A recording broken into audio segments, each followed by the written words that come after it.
Good morning to all dignitaries, guests, faculties, and attendees. With great joy and immense exultation, we feel privileged to extend a courteous welcome on behalf of Vivekananda School of Engineering and Technology, who has clubbed us all here for an enlightening expert talk on progression of technology in healthcare from microchips to AI. I would now take this opportunity to introduce our esteemed panel.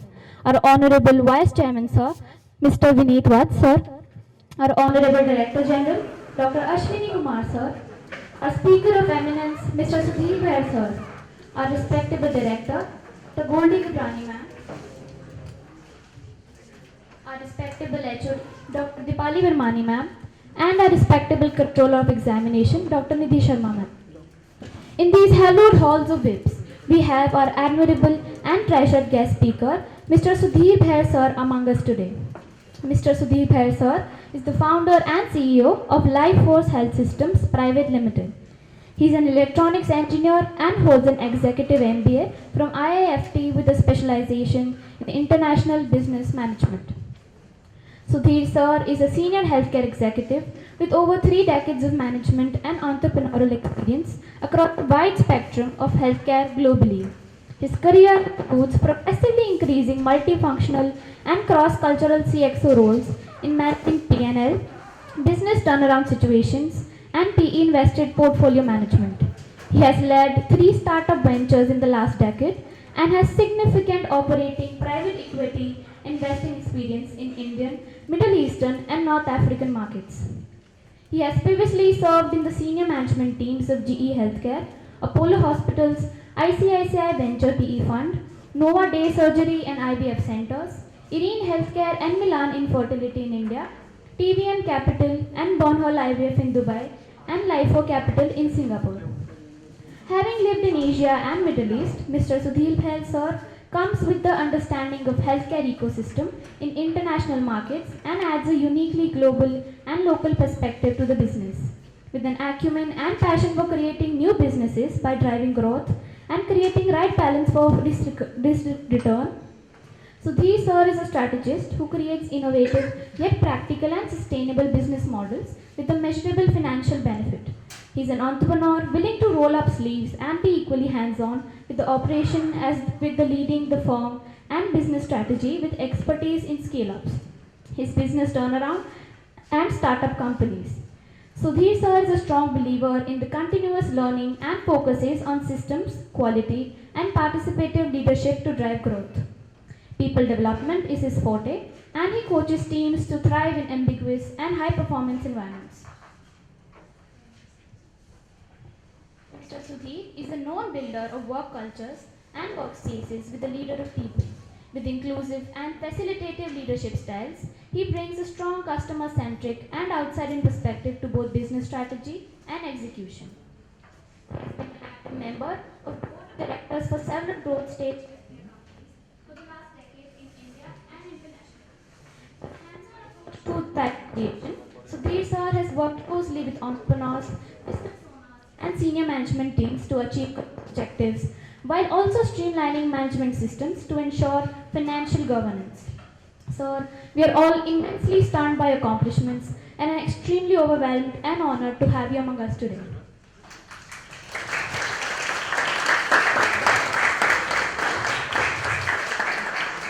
Felicitation is the act of acknowledging that someone has an occasion worth celebrating. At WIPS, we have always believed in hospitality and firmly stand by Indian values of Atiti Devo Bhava, meaning guest is like God. And so as to express our gratitude towards our guest, I invite our Honorable Director, Dr. Goldie Gabrani Ma'am, to facilitate our esteemed guest, Mr. Sudhir Bhair Sir, with the bouquet to depict our love and appreciation.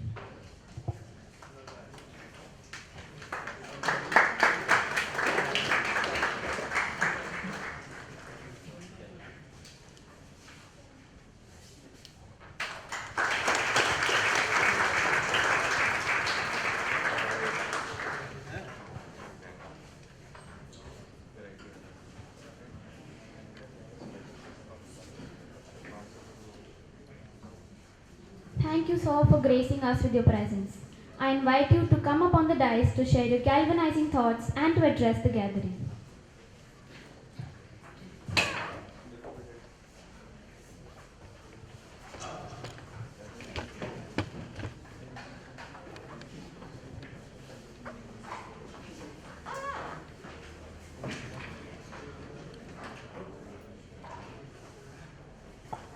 Hi, good morning. Am I audible to all of you? So I don't know what this young lady said in English, but my name is Sudhir, and it's just that I'm feeling very happy and privileged to be part of this young aspiring team, and thank you for inviting me, because you guys are the future of the country, and you have to create your own future to that, isn't it? So I'll start. My topic is progression of technology in healthcare in the last 3 decades, and what I'm sharing with you is from my own experiences. Incidentally, I completed 3 decades in healthcare last week. So September '92, I joined a technology company, GE, spent 10 years with them. The next 10 years, I was in investment banking, where I invested in hospitals and healthcare institutes. And then I became an entrepreneur.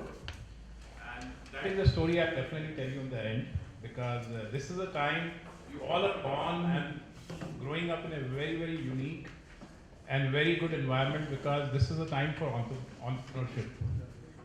Each one of you, maybe in this room, we will find another Elon Musk, and you should all aspire to be that. What I noticed is that technology has definitely moved, and to set the context, I will just share the first slide. I don't know if anybody of you have seen, because I think by the time you were born, there were smart hospitals already there, but a hospital used to look like this in 90s. When you go to a hospital, they are dirty, smelling of spirit. There will be a lot of, dirt around. But now the hospitals look like this. Will you all agree to you? Who has seen this type of hospital and that type? Both. I mean, this generation, all of us have seen. But anybody in this generation, Z or X or whatever you call it, how many have seen this type of hospital? Very few. And how many this type? All of you. So what happens is, whenever we go to any industry, the overall technology enablement happens because the industry is growing. It's just a coincidence I'm in healthcare, but same thing is happening in mechanics, civil engineering. If you look at the technology uses today in the mechanical devices, it's mind-boggling. I mean, robotics is what? It's mechanics plus technology. So I'm going to share with you healthcare because I know only healthcare. All of you complain these days when you're not able to download a file or something, then when a friend sends a video, you get very frustrated, the speed is low. But I'll tell you what was the data transfer speed in 90s. Any guess? Sorry? Yeah, it was bytes per second. So in 98, we developed a software where we wanted to transfer a X-ray image from one city to another. It used to take 12 minutes. 12 minutes to transfer a 30 Mbps file. And actually, we used to have a coffee and say, now the file is transferred, we call them and say, oh, this. And now, I think we are talking of gigabytes. 5G is coming, and it has come already. So that is the thing. So how this entire data transfer technology has changed, and this is a huge linkage. Because more information we have in healthcare, better outcomes we are able to do, which I'll cover later in one of the slides.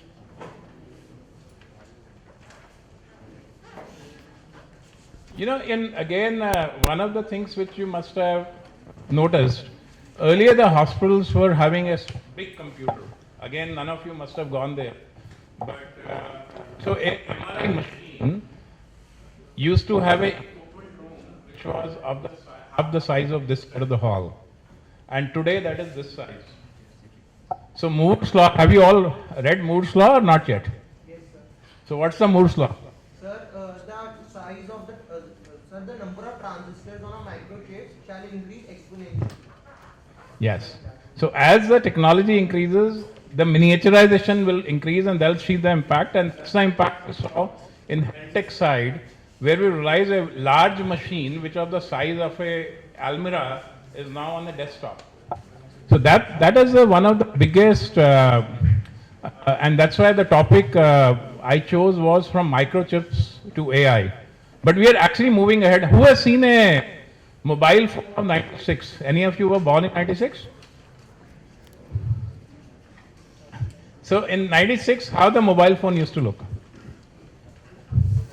Yeah, Nokia, the banana phone, the famous one. It was all buttons and it was all, click buttons. So when Steve Jobs said he will make a phone without a button, everybody laughed at him. He says, I'll make a phone which doesn't have a button. And see this Apple. This is the biggest innovation in technology. It has not only helped, communication, it has helped healthcare also. And I'll give you an example. Till 2005, if a neurosurgeon, so neurosurgeon is a doctor who operates on the brain, and brain is the most intricate organ in the body because millions of vessels. If they operate, they look at a scan. And earlier, when scan, somebody had to carry a big image and go to another hospital and all that. But when iPhone, because the reason was not the image could not be transferred, there were not good monitors to see them. Because in a hospital, on the machine, they have a monitor where the resolution is very good. However, when you transfer it to another place, it is not good resolution. But this iPhone and the new Samsung today is on that resolution. That monitor used to cost 20 lakh rupees in 98. Today in 1 lakh rupees you get a phone, and anywhere in the world you can send an image. And you saw that during COVID, unfortunately, a lot of people fell sick, but everybody was transferring imaging and people were reporting. It is all because of technology. Because doctors could see the images, so we have moved from ambulance and big computers to we are now having smart hospitals. This is that we have advanced machine, we have large looking hospitals, we have very, very smart technology, and you see a small satellite on the top of the hospital. So actually a lot of healthcare networks within US and soon in India use their own small satellites for data transfer now. Because any trauma means accident, it's a quick decision. If a patient has come hit by a vehicle and there's a head injury, they need to decide in 2 minutes what to do. And that's where if they have the data and the image, they can take the decision. So that's where the emergency response networks and everything is going to be the way life will be. And this is called as a smart hospital. Smart hospital means that everything is digital. There are a couple of hospitals in India, maybe around 100 of them which are totally digital. That means when you go, all your information is on a chip and you can actually carry in your wallet or now on the cloud. So this is where the technology is moving, and how it has changed the entire scale is that the journey of technology is only 3 steps. Only 3 steps. Earlier it was a support function. Support means inside the hospital there will be a nice, have you seen banking teller system? Where they press the button, next person comes and takes the money, LED based teller systems. So hospitals used to have that in 90s where they say, okay, patient X come and see the doctor. So that was a support function. Then it moved to enabler. That means as in device miniaturization started happening, it's enabled a lot of technology usage for device speed and diagnostics. And third, it was now the era we live in is the decision making. That means somebody sitting in Singapore or somebody sitting in Bathinda or somebody sitting in Nagpur actually looking at the data and looking at the images and take a decision because technology has enabled it. So what was the reason? It was a support function. Our hospital infrastructure was very poor. They were government used to run most of the hospitals. It's not that government doesn't run good hospitals, but we didn't have infrastructure. Today there are many government-led institutes which are very, very smart hospitals. In fact, there are 3 states, Rajasthan, Gujarat and Madhya Pradesh, where some of the government hospitals are better than actually private hospital, and a lot of technology being used purely for data capture and supporting the patients. There was a very limited internet bandwidth as we covered. 2G was the way to live in till 2004, 2005. And this next time when you complain that my phone I am not able to download a file, ask your grandfather, that what was the speed earlier and look at the speed now. And last but not the least, disease was only limited to diagnosis. See, in till early 2000, if a disease were diagnosed, management was done all by manually. And that means if there is one doctor and there are 100 patients, a doctor has a physical limitation to see not more than 20-30 patients a day. That means 70 patients actually may not get the right kind of advice. Doctor wants to work, but they cannot work more than 16 hours. No? They can work 18 hours, maybe some used to work 20 hours. So it was all good diagnosis which was done manually. But as we moved to the era, that's where the entire thing started changing. First was better hospital infrastructure. Incidentally, the photo I showed you of the hospital, this was built by me in 2001 in a small state called Mohali. This is Fortis Mohali. We had to get people from US to design this hospital because in India we didn't have people. But now, if we draw a radius of 10 kilometers from here, there are at least 20 hospitals like this. There'll be Max, there'll be Fortis, there'll be Saroj, and there are many more, who are very advanced. So one of the things why I say is that when the infrastructure was increasing, it is important that we also have the technology supporting the infrastructure. Today, you buy the best car, but the speedometer is not good, you don't like it. I think most of the cars are bought these days looking at the speedometer rather than the engine. So in this case, better hospital infrastructure is something which led to usage of technology, miniaturization of devices. There was no glucometer until 2003.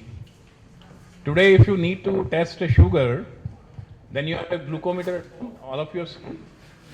So there was no glucometer those days. So you have to go to a lab, and there was anybody has given a blood sample recently?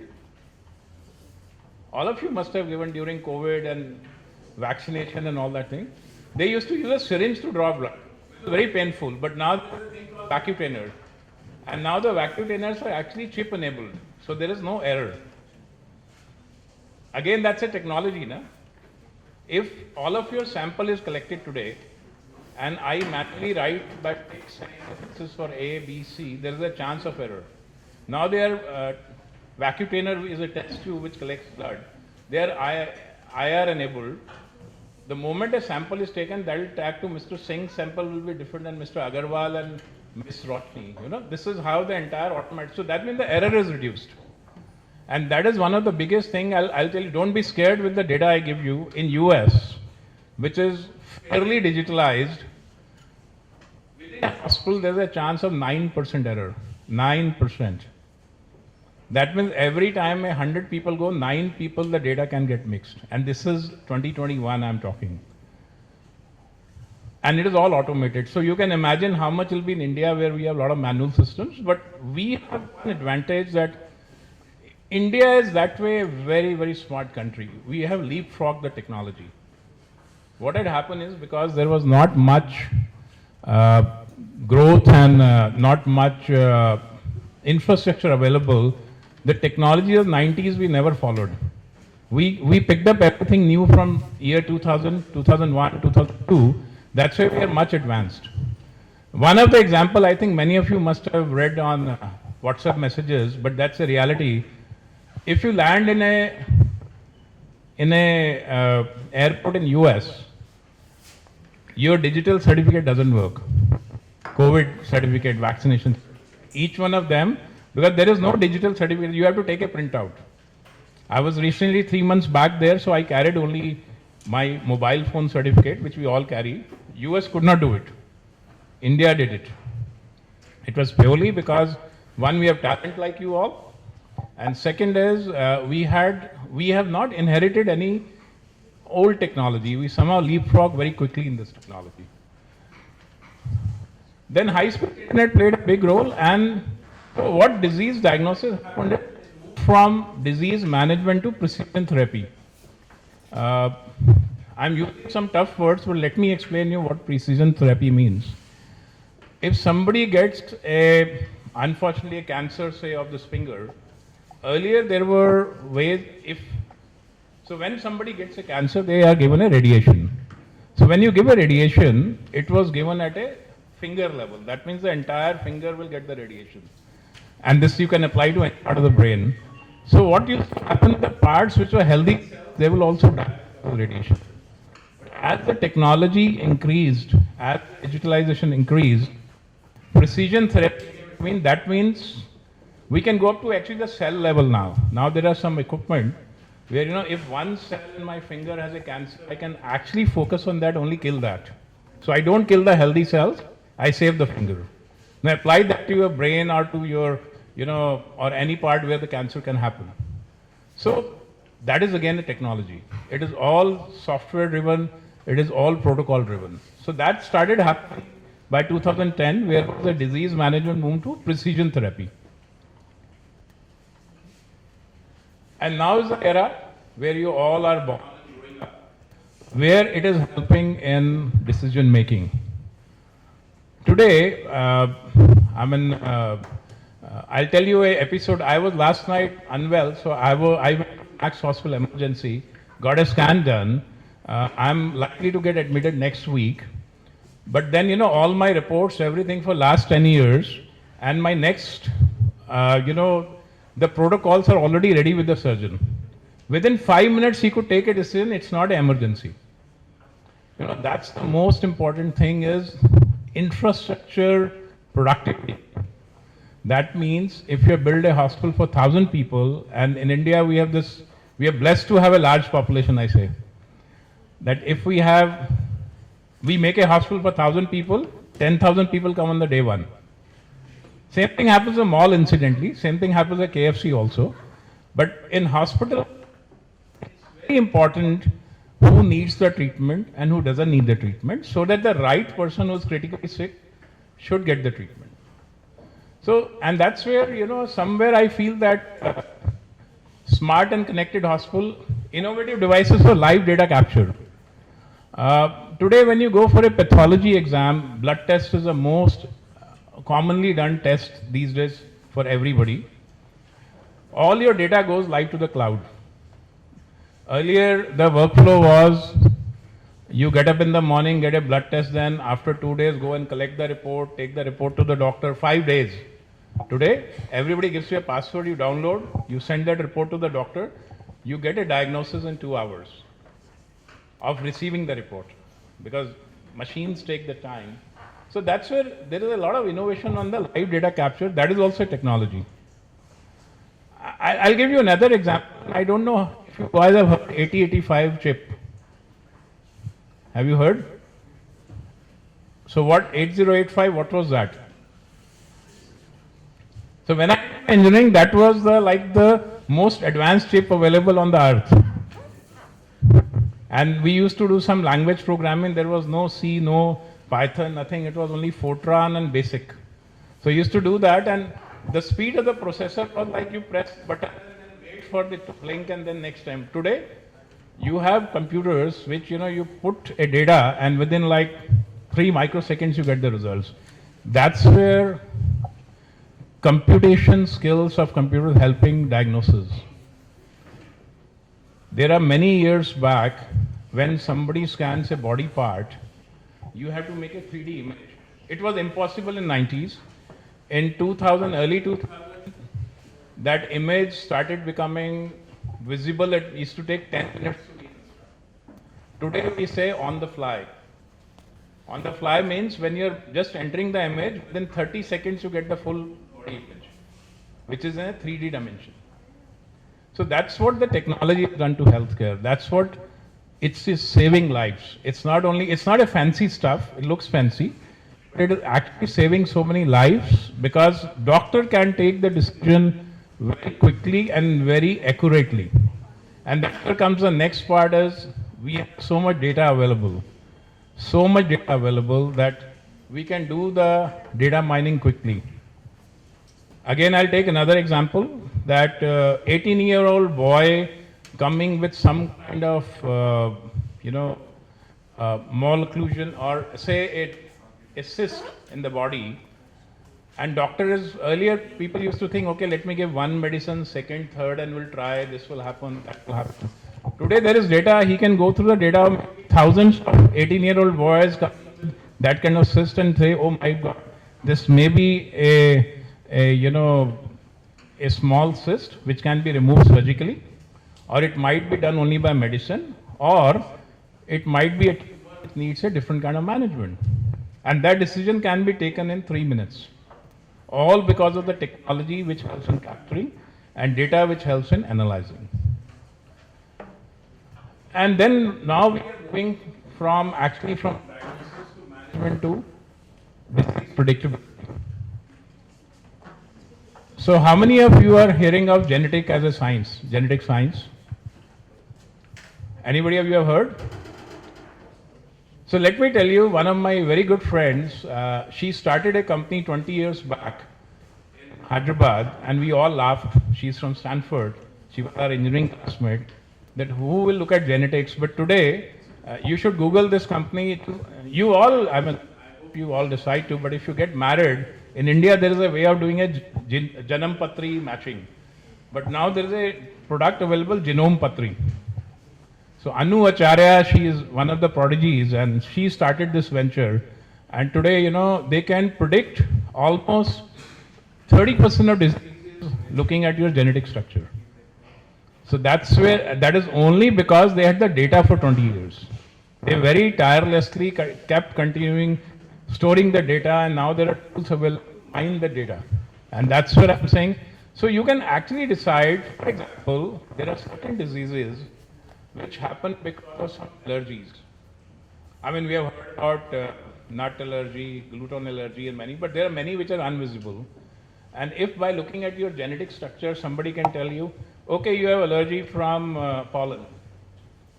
So then, you can avoid a place where there's a pollen, you can save yourself from that issue or having medication. Similarly, it's happening a lot. The maximum utilization of this is happening in two sciences. One is oncology, which is the science of cancer. It has been established that cancer is a hereditary disease. I mean, some part of genes play. But second is also, interestingly, I work in another industry where we make babies. When I say make babies, mean infertility.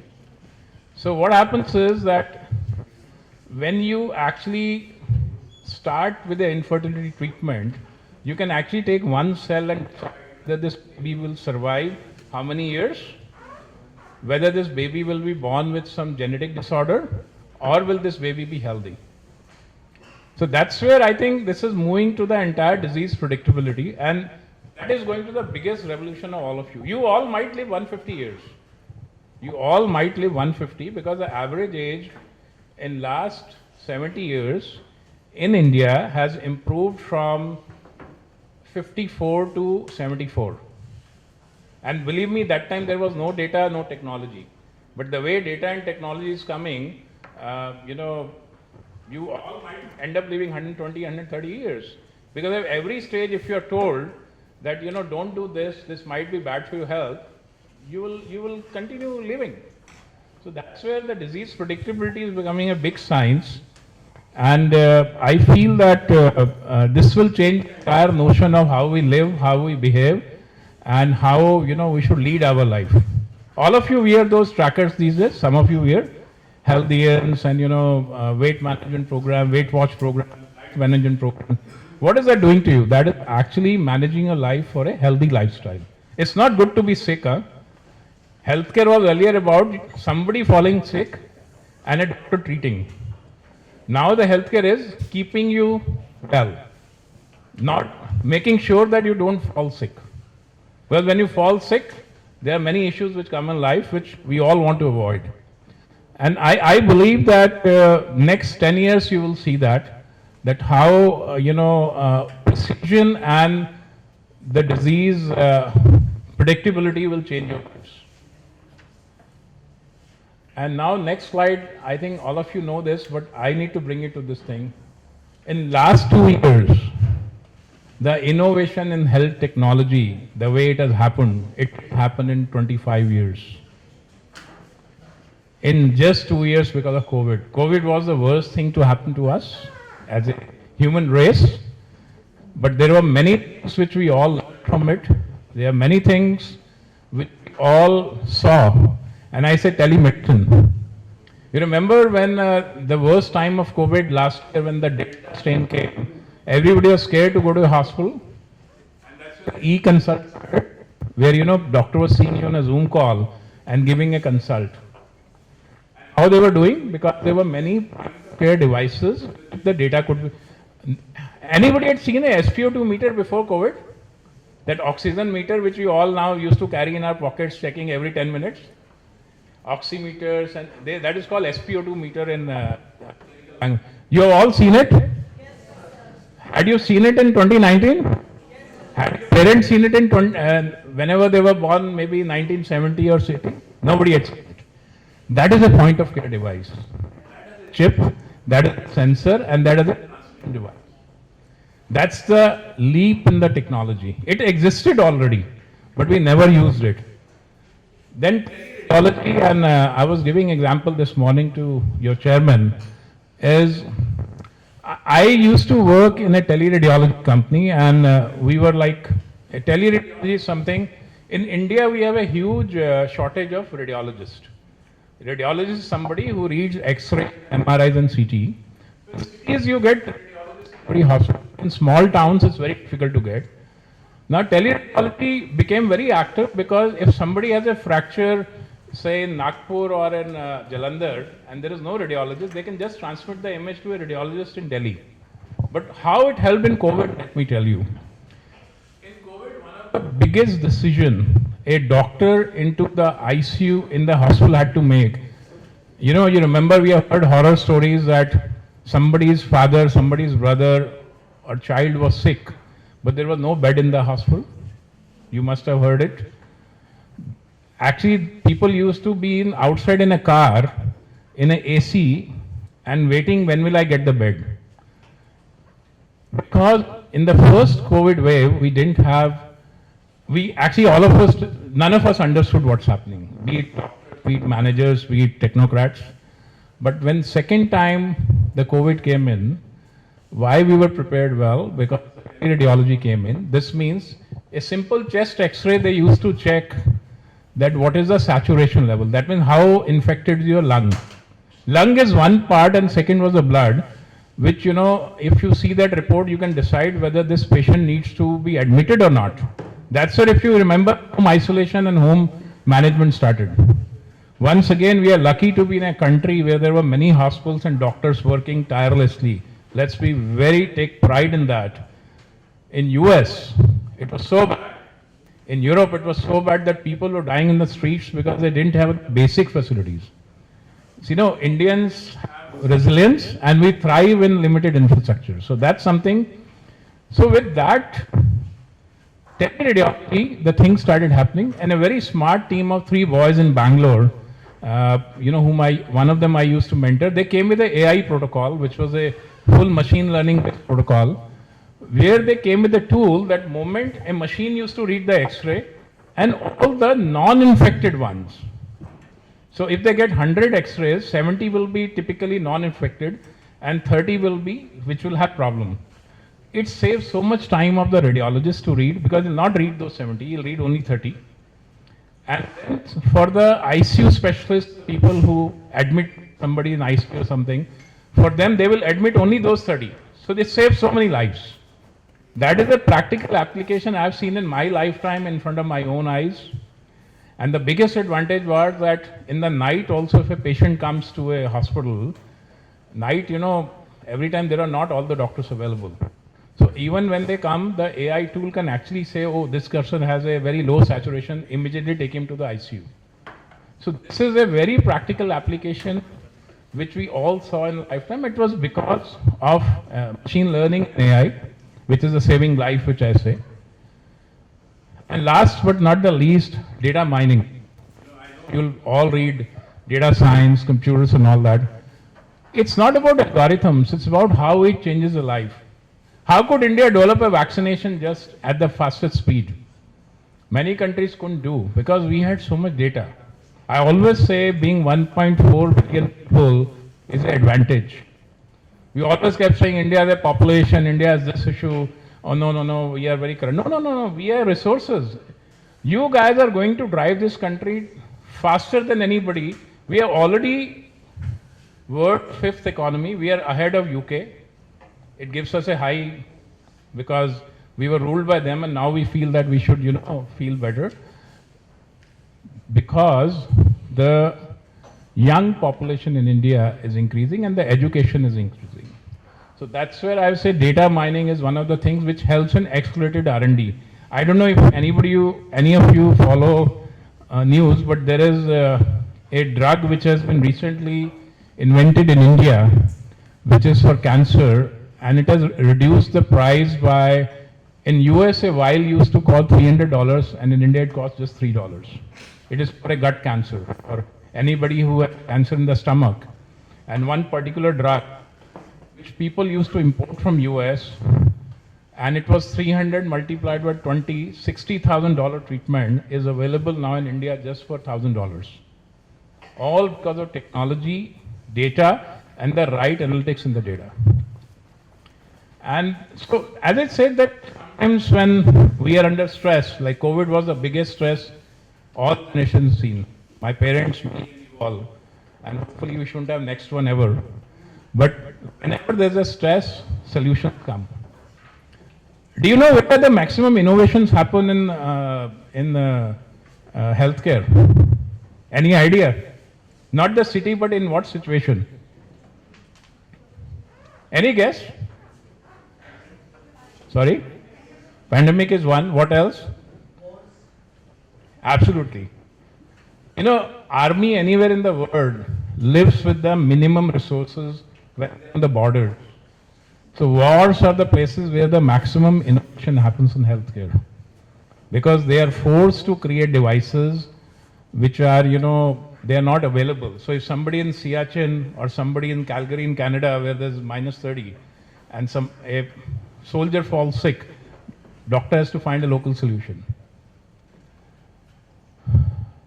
So how the hospital of future will look like? This is my personal, this is something when I was writing slide for you, you should all aspire to do this. So there is a patient in the center.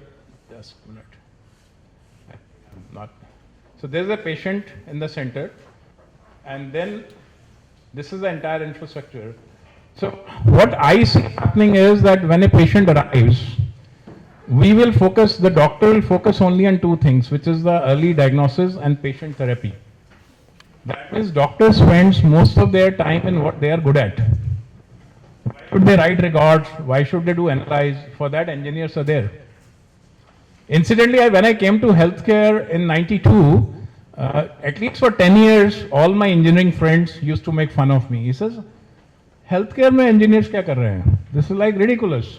And I was the least paid guy. I used to work in the world's best company, GE Healthcare, which stayed for 110 years the best company. But they used to say, what is your utility? I think engineers to kahin bhi lag jate hain. One of the biggest advantages, you all can work anywhere. If some of you decide to do photography also, you can do that. But I would say that this is where you all will play a major role. If you see in this, the role of doctor is only in two quadrants actually, the early diagnosis and therapy. Rest all you all have to achieve. Some of you will be AI, some of you will be, creating operating systems, some of you will be the cloud engineers, some of you will do device thing. So when I did my engineering in electronics, the only thing available device. So I used to focus on CT and MR. It was very rare in India those days. But now, the entire thing, you see the role of doctor is very important. We cannot leave it because they have to provide treatment. Doctor was doing all the administrative work, so his entire time was going into these activities which are not good for patients. And who will build all this? All of you in this room. Each one of you in this room actually can build one of the blocks, whether it is a metadata, which is the patient data, healthcare provider data, cloud, AI, ML, automated. Triage is something, so I don't know if you know this word triage. Anybody want to tell what is triage? No. Just guess, because it's a very technical word, but you should know it. So triage is a word used that when a patient arrives in an emergency, there's a physician standing there, he has to decide. If somebody goes with a cardiac arrest at 3 a.m. in the morning, incidentally, most of the cardiac arrests happen between 2 a.m. to 4 a.m. So that guy has to have a skill whether this person needs to be injected right now or it is just normal, I can take it somewhere else. That is called triaging. Now imagine that automated triaging. This means this is available 24/7. A doctor cannot be available 24/7. Na? Okay, you all are lucky to stay in a large city like Delhi. But any of you is from remote village or remote town? Any of you? All of you? Who is from, where are you from? Which part of Orissa? Baleshwar. How far it is from Bhubaneswar? 300 miles. So is there a cardiac specialist there? No. So what happens is, I'll tell you, you want this mic? Okay. What happens is, in small villages, a cardiac specialist comes once a month. Then he checks everybody, but heart attack doesn't wait. A problem can happen anytime. Now with AI tool being there, if somebody unfortunately gets this, and if there's a small device which is, through telemedicine or tele-remote work can be managed, you can save the life. And this can be done with very big ease. And why I put this slide is that all of you should take pride in, do something which you take pride in. Don't do anything for the sake of doing it. If somebody, a couple of you out of this can be part of developing this kind of system. This is happening everywhere in the world. It's not that it is something a rocket science, but somebody has to put this as an integrated block.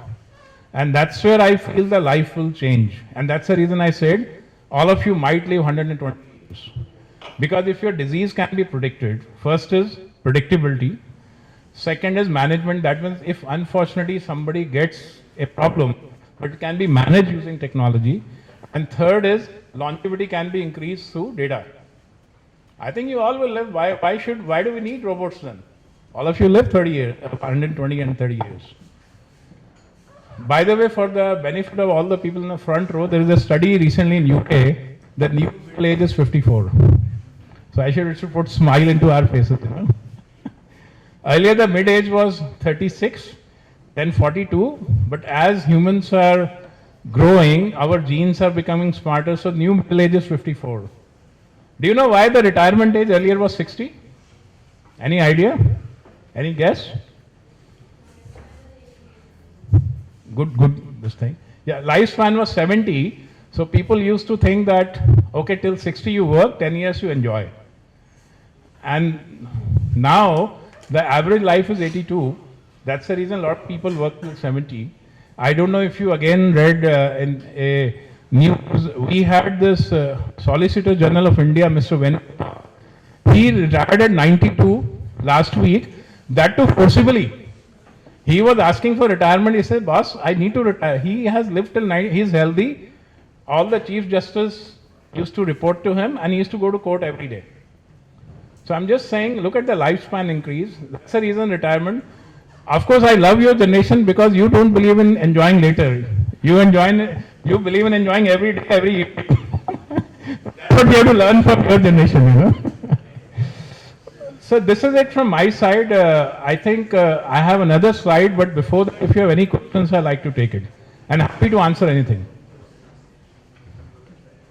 Any questions from anybody of you?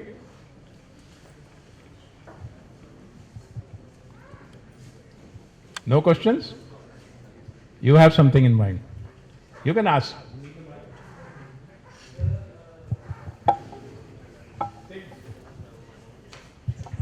Sir, but as we know that, yes, there are a lot of pros that come with the AI and all these.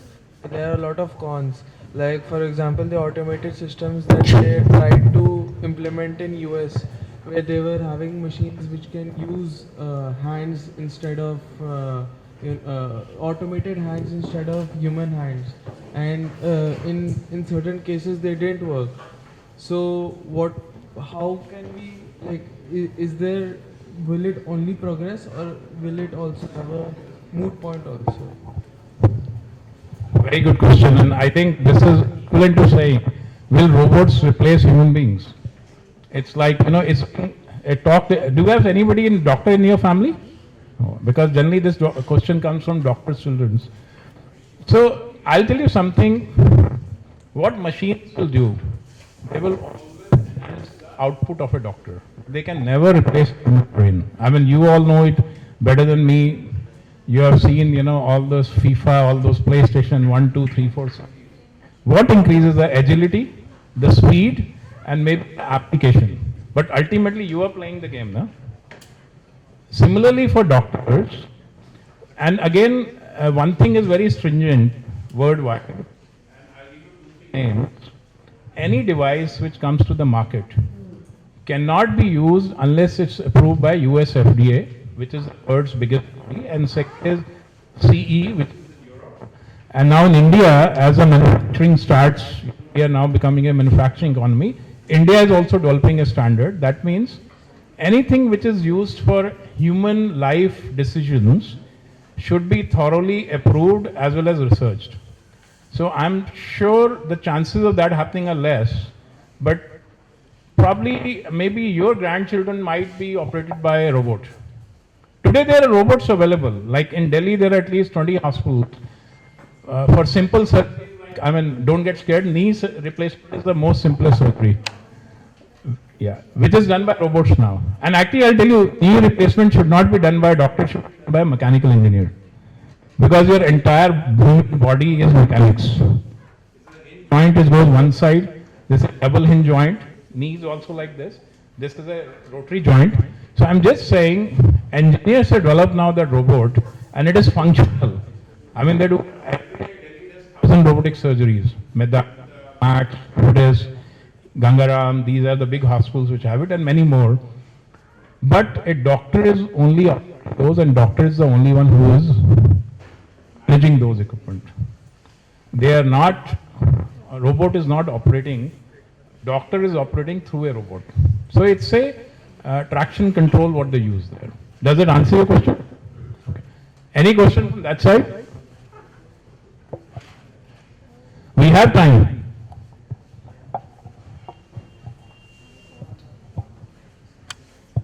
Sir, you just suggested about, you said something about triage, like the point at which the doctor has to decide whether the patient needs to be intubated or not. Sir, as students, we do not know of the challenges faced by the medical industry. Do you know any platform or something which where we can look upon the challenges the industry is facing, and then we can develop a project of our own? Or are there any challenges you would like to suggest that we can work upon? Good question again. So I came to help by chance. As I said, it was by chance I came here. In fact, I didn't know H of healthcare. The only thing subconsciously, and this is a story you all listen to, I wanted to be a doctor. Okay. But somehow I didn't clear the aims, and our time there were 100 exams you have to give. Now you give one exam, you get into it. But I cleared the engineering exam, and my father, without telling me, got my admission done in a college, and now you'll become an engineer. So that's how I became an engineer, but I started enjoying in third year, because third year is the time when you start looking at applications of engineering. First 2 years are good to make basics, but third year is when the romance begins, Romance means with the books. So that's where you start seeing the application of engineering.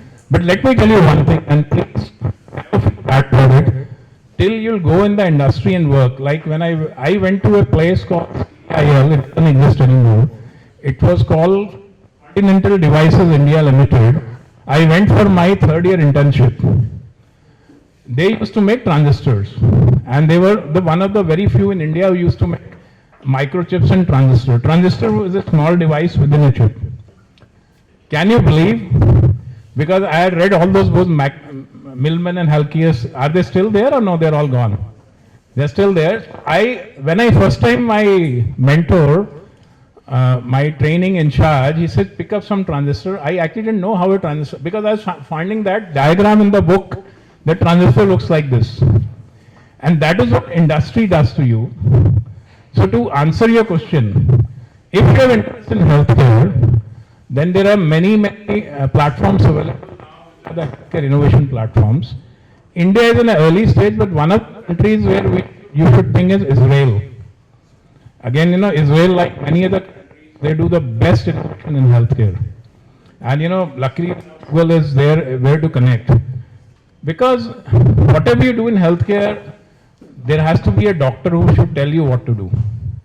We suddenly cannot get up one day morning and say, doctor, hospital tomorrow, now my robot will do the surgeries. Because that's not humanly possible.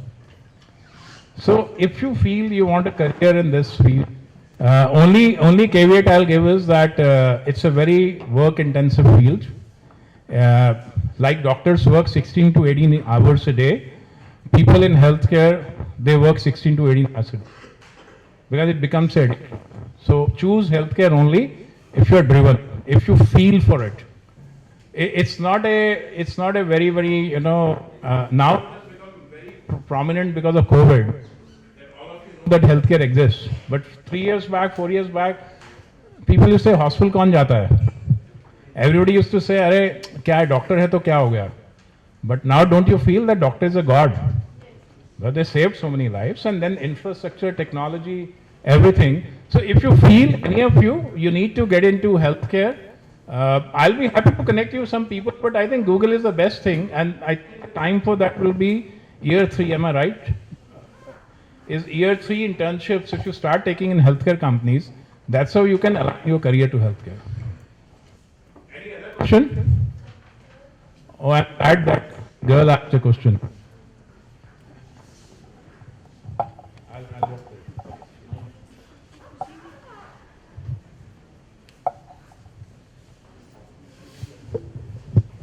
Good afternoon, sir. Good afternoon. Sir, my question is that how social media can be useful for betterment of healthcare? It's a very controversial subject because social media can help only in, say, spreading the news about good healthcare. But there are many YouTube doctors, as I was saying this morning. We have so many YouTube doctors, but that is a negative side. But positive side is all the information and knowledge, if put on the right platform, certified by a doctor. Please note this point. You remember earlier, and I don't know, hopefully none of you had to do, doctor friends used to give a prescription on WhatsApp for 5 years back. They were friendly, but after COVID, all of them stopped. Now they don't give, there is a reason. Because a lot of people unknowingly misused it, like a prescription which applies to me for my age and my body condition won't apply to you or won't apply to you. But when those forwards started, everybody started taking the same medicine. It doesn't happen like that. Every human body is different.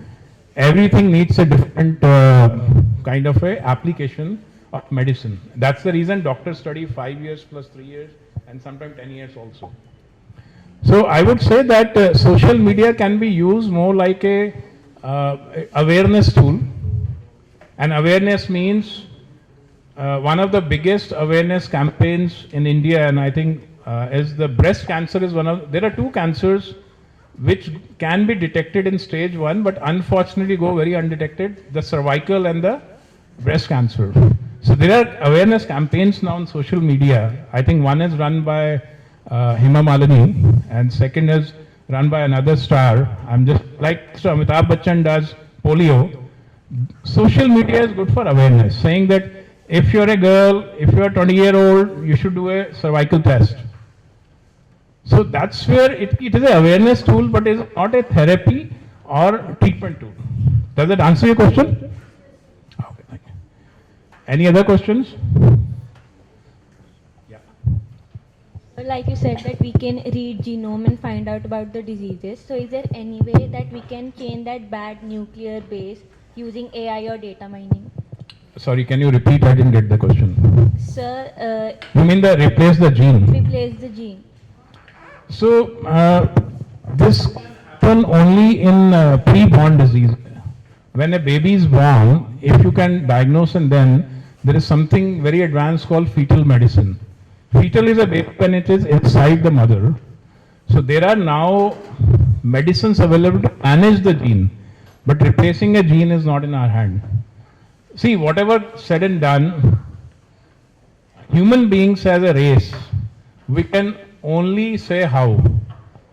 But God has created, we can't say why. We can only answer how. So we can work around that.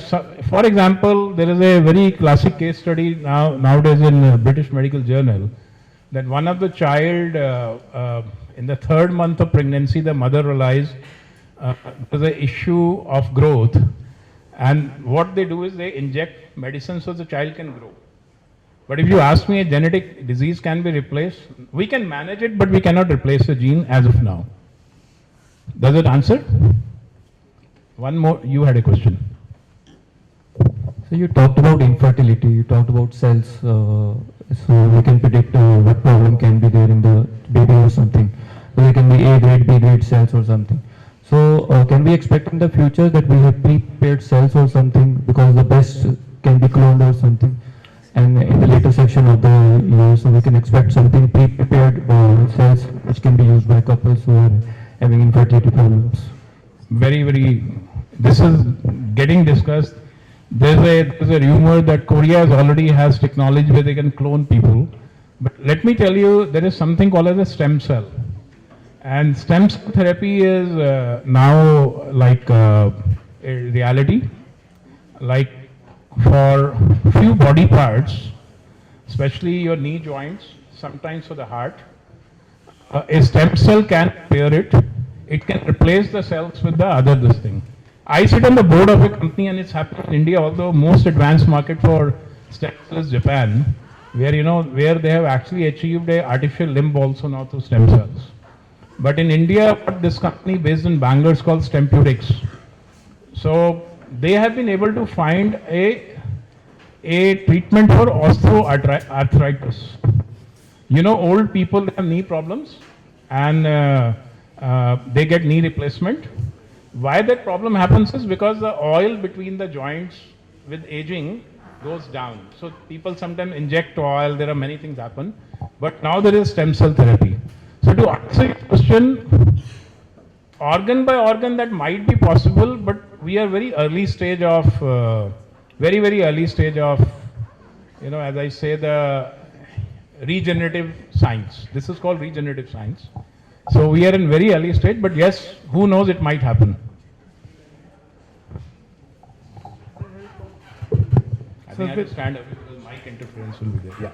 So with the help of AI/ML technology, can we prevent the aging process of the human body? Yes. Again, anti-aging, again a matter of interest for all the people in this room, including me. There are anti-aging treatments available. They are available at 3 levels, and which are stem cell based basically.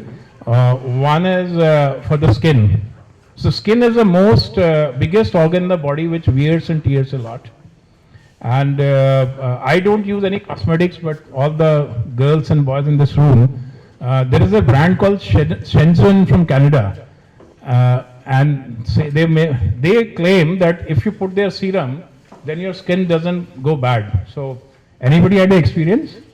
There's a serum available. It's very expensive. This much bottle costs you like $3,000. One of my friends told me to get it for him. I couldn't buy it because I didn't have so many dollars at the airport.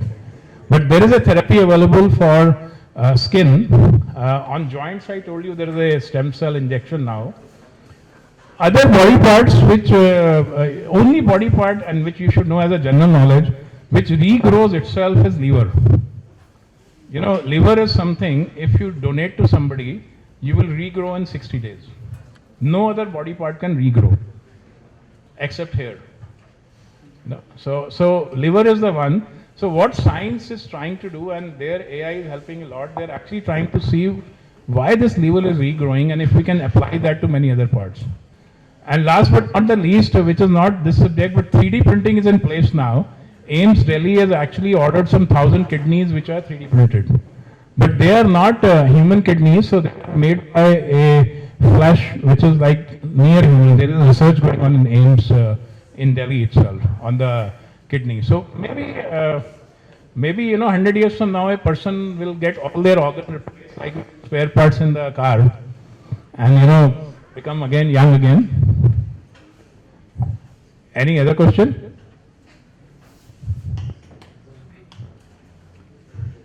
So last slide I want all of you to see only for one reason, because this is what you should apply in your lives. There's nothing to do with engineering, this has nothing to do with medicine. It is just that Nadia Bulankar is a very, very famous musician, and before making her first tune she took 30 years, and then in next 5 years she was like #1 in Europe. But this is a line I always like, that it is nothing to succeed if one has not taken a great trouble, and it's nothing to fail if one has done best one could. This means if you have to prepare, if you have to come first to the class, you have to work hard. And second, even if you don't come, don't go to your parents, huh? But you can say I tried all that. But definitely, this is something saying never be afraid of failures. And I'll end the session in next 2 minutes by telling a real story, that how failures are the best teachers. So after working in multinational large companies, I started my own venture in 2010 with all the life earnings I had. And I was doing very well, but suddenly I realized that I didn't know how to run a business, because corporate people sometimes are not very good at running businesses, because you need a different kind of. Of course, now entrepreneurship has changed, because all of you can be entrepreneur and do your own. And it so happened that I lost all the money I earned in my career. I was on the road in 2012, and I didn't know what to do.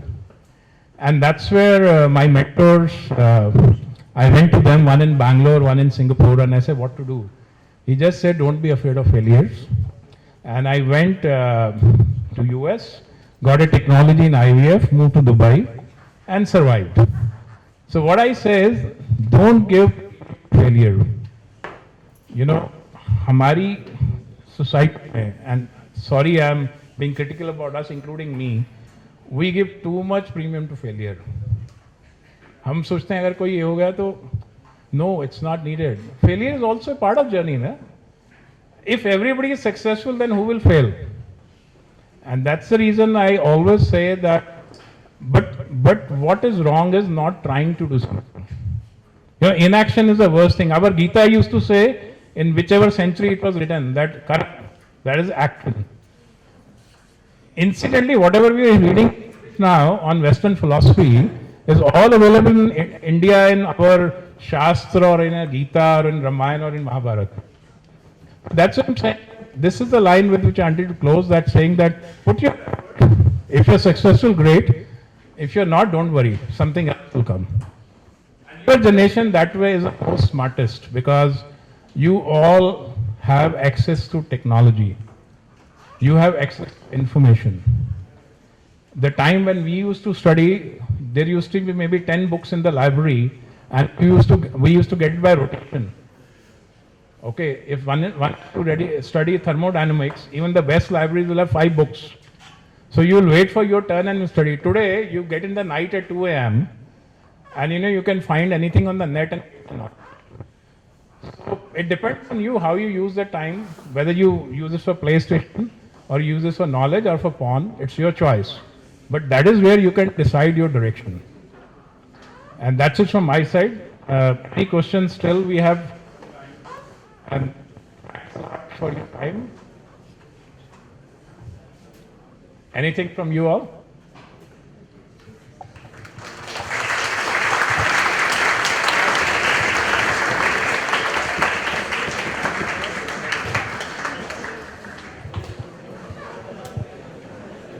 Sir, thank you so much for sharing your pearls of wisdom. And I'm sure each one of us will be able to apply this.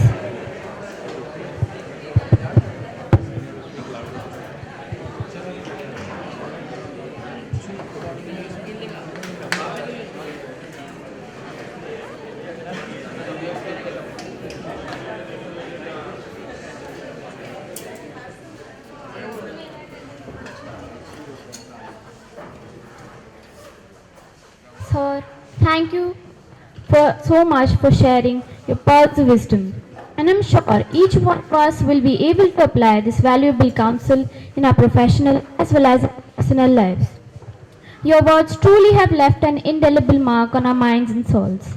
Finally, as an appreciation for Mr. Sudhir Bahl sir for his time and valuable input, I invite our Honorable Director, Dr. Goldie Gabani ma'am, and our Honorable HOD, Dr. Dipali Virmani ma'am, to present a small memento as a token for appreciation.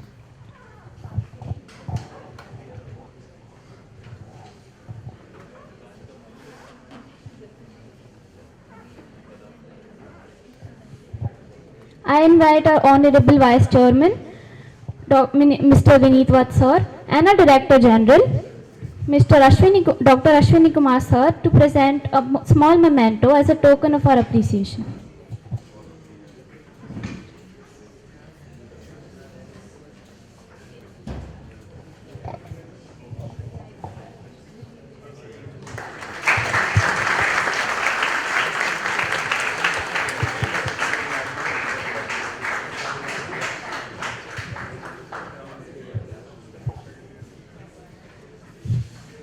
I invite our Honorable Director General Dr. Ashwini Kumar sir to present a vote of thanks to the Speaker of the Day.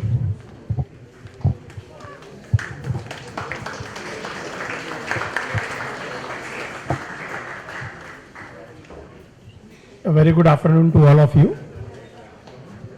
Dear Sudhir Bahl Sahab, our Vice Chairman Vineet Vatt sir, Dr. Goldie, Director of the school, faculty members, and of course learning students. I think really today discussions which we could hear and the experiences which Mr. Bahl had, I think were really, encouraging for all of us because of three basic reasons. One of us, it was really motivating. It was trying to motivate all of us that yes, we can contribute to the health sector also through our technology, through our innovations. Secondly, he has tried to basically tell us that failure can be there, but don't get afraid of the failure because failure always leads to success. That's a part of life, and whenever you will listen to anyone who has done something in his life or her life, you will always see that none of us, whether it is me or our chairman sir or maybe vice chairman sir or maybe Mr. Bahl or Goldie ma'am, somewhere we have done some mistakes, and based on mistakes only we have tried to improve upon the system. And the third thing which he said very rightly, that yes, you all are lucky that you are working in a system, in a period or the century where technology is available. I do remember I did my engineering in computer science in 1980s, and that time we were having a card punching system, and we used to write the program on paper, give it to the data entry, the card puncher. He used to punch the card. We were at his mercy. He or she will give the card punch. Next day they may change the, there was a control cards, 4 control cards at the top of the program, 4 at the bottom. If he or she change the program deck, program will never run. And we have not seen the computer at all. When I got the internship in IIT Kanpur in 1983, that time I was so lucky and I could see first time a computer. Otherwise we were seeing in books PDP 11 by 44, VAX 11 by 780, which were the computer mainframes that time. And I could use PC first time myself. I remember in almost I think 1987, 88 somewhere, and we were working on a software called Word, and it was very difficult to write on that. So that way all of you are very lucky that we have been talking about. You have been getting all facilities, and now the way he said is perfectly right, that Indians can do anything that is possible. And this we have proved during this COVID, that I think we were the best in solution provider, as a solution provider to technology, and we were the best in managing the COVID for such a vast population of almost 130 CR, which means maybe I think 130 CR means total population. Maybe off of this if we take, maybe more than 80 will be around 50%. And the fourth point which he was trying to say, I will very clearly tell you that we are lucky, that our country is very lucky that we are the youngest country in the world.